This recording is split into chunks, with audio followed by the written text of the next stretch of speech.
Watching a cow give birth is always special, but usually there's just one calf.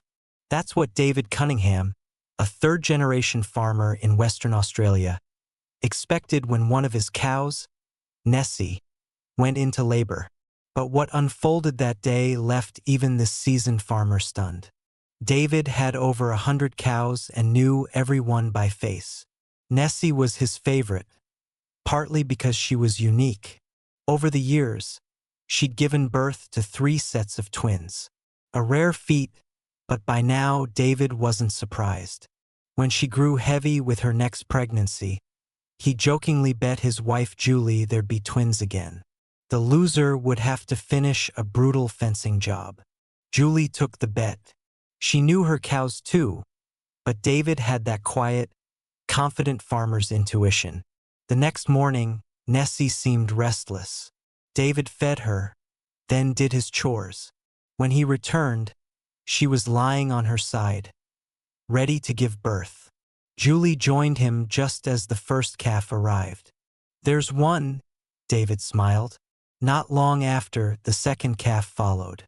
"Told you, twins again," he said, clearly proud. But Nessie didn't relax. She was still straining.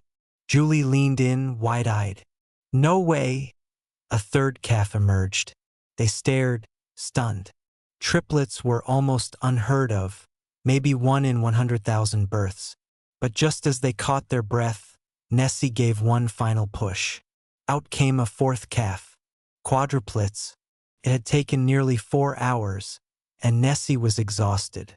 She stood slowly, finally able to nuzzle her 4 tiny babies. But David and Julie knew what they had to do. Cows typically can only care for 1 calf. Leaving all 4 with her could put them all at risk. So, carefully and gently, they separated 3 of the calves and placed them in a nearby barn. There, David took on the role of caretaker, feeding them by bottle, keeping them warm and safe. The 4th calf, a little girl, stayed with Nessie. She was already up and wobbling beside her mother, stretching out after spending so long curled up with her siblings. In the weeks that followed, David stayed close to the separated calves, making sure they were healthy and strong. When the time was right, they brought them back to Nessie. She recognized them immediately, nuzzling each one with obvious joy. Soon, the entire herd gathered to greet the new arrivals. At first, the other cows seemed unsure.